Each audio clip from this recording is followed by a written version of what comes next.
He was homeless, broke, 29 years old and sleeping in train station bathrooms with his toddler son. Most people would have given up, but Chris Gardner didn't. He didn't just survive the darkest times, he built a life only few could imagine.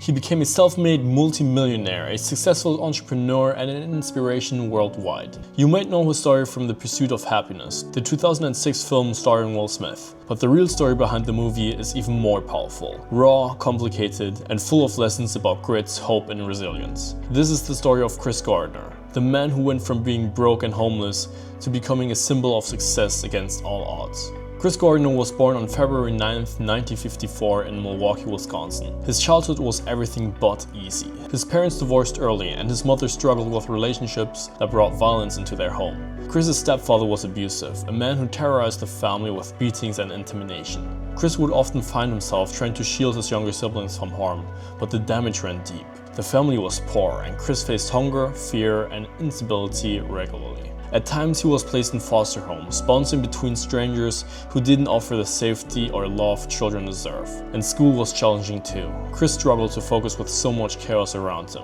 But in the middle of all this hardship, one thing kept him going: his mother's encouragement. She told him he could be anything he wanted if he worked hard enough. And her words planted a seed that would later grow into an unshakable determination.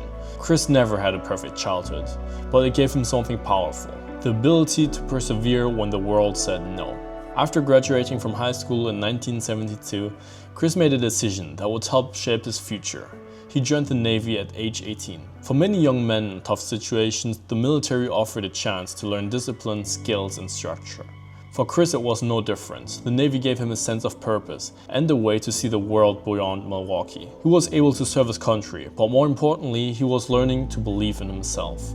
After leaving the Navy in the late 1970s, at around age 24, Chris moved to San Francisco. He worked various jobs, from being a medical research assistant to a surgical equipment salesman, trying to find where he could fit in. But a chance encounter changed everything. In 1983, when Chris was about 29 years old, he saw a man stepping out of a bright red Ferrari. Curious, he asked, "What do you do?" The man replied, "I'm a stockbroker." This simple answer sparked something in Chris. He didn't have a college degree, he had no background in finance. But the idea of becoming a stockbroker, working in finance, controlling his own destiny, lit a fire inside him. He decided that's what he wanted.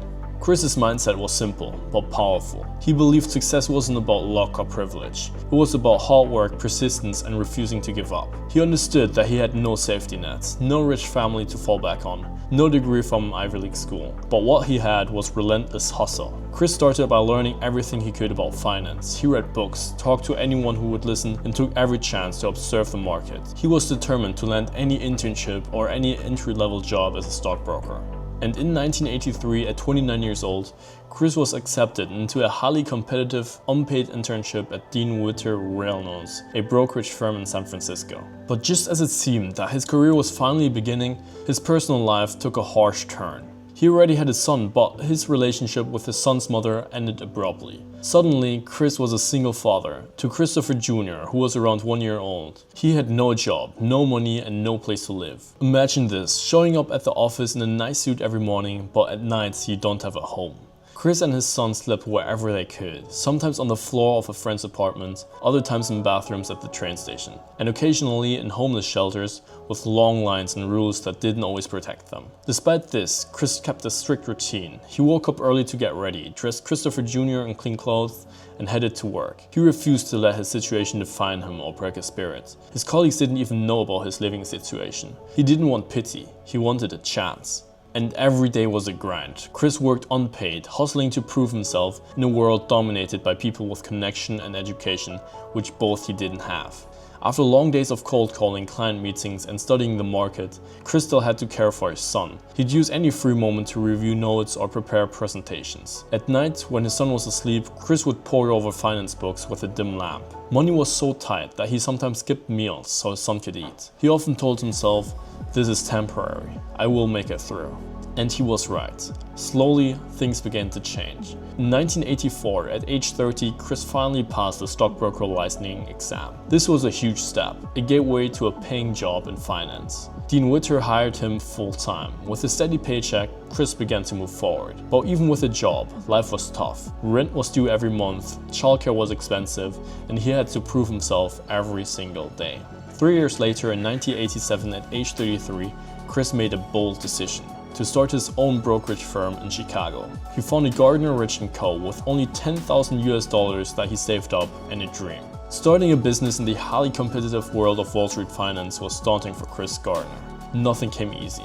Raising capital was one of the first major challenges. Chris needed money to cover office space, pay a small team, and keep the lights on, all while trying to market his services in an industry where a brand name often meant everything. He didn't come from money. He didn't have a financial safety net. Every dollar counted. But the biggest challenge wasn't the money. It was trust. On Wall Street, reputation is everything. Chris wasn't from a legacy family. He didn't go to an Ivy League school. He had no wealth connections to vouch for him. He had to build credibility from the ground up. One conversation, one handshake at a time. Attracting clients meant going head to head with firms that had been around for decades.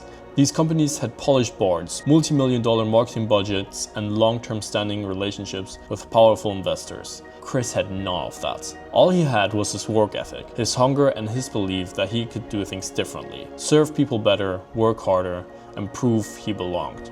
Every call was a battle, every meeting an uphill climb, but he never let the pressure shake his confidence, because deep down he knew, if he could survive homelessness with a child, he could survive anything Wall Street threw at him. Chris tackled these problems with the same grit that had gotten him through homelessness. He focused on relationships, building trust by putting clients' needs first. He worked from a small office with minimal staff, often handling calls, meetings, and paperwork himself. He took risks on clients who were overlooked by others, believing in people and opportunities others dismissed. His approach was personal. He listened, advised, and stayed in contact. Word of mouth slowly grew. By the early 1990s, Gardner Rich & Co. was making steady gains. Chris expanded the firm's offerings, adding financial advisory services and stock trading. He hired a small team of trusted brokers who shared his vision of hard work and integrity. The business flourished through the 1990s and 2000s, gaining a solid foothold in Chicago's finance community. Chris's reputation grew not only as a businessman, but as a mentor and leader. His business was a success, and in 2006, Gardner sold a stake of his company,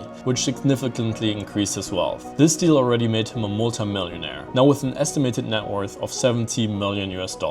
Chris now is a motivational speaker, author, and philanthropist. But perhaps the most meaningful legacy he's built isn't financial, it's personal. His son, Christopher Jared Gardner Jr., the little boy he carried through the shelters and train stations, is now a grown man living his own life. They remain close, and Chris often speaks with pride about the man his son became. Chris also has a daughter from a later relationship. Like his son, she was raised with the same values of grit, kindness, and self-respect. And while Chris kept his romantic life private, his focus on family never wavered. He raised both of his children with intention and love, something he never had as a child. Chris Gardner never chased fame. He chased opportunity, and he used every ounce of it, not only to build wealth, but to rewrite the story of his life. His journey is a reminder to all of us, no matter where you start, no matter how far you fall. With hope, hard work, and a reason to keep going, you can rise.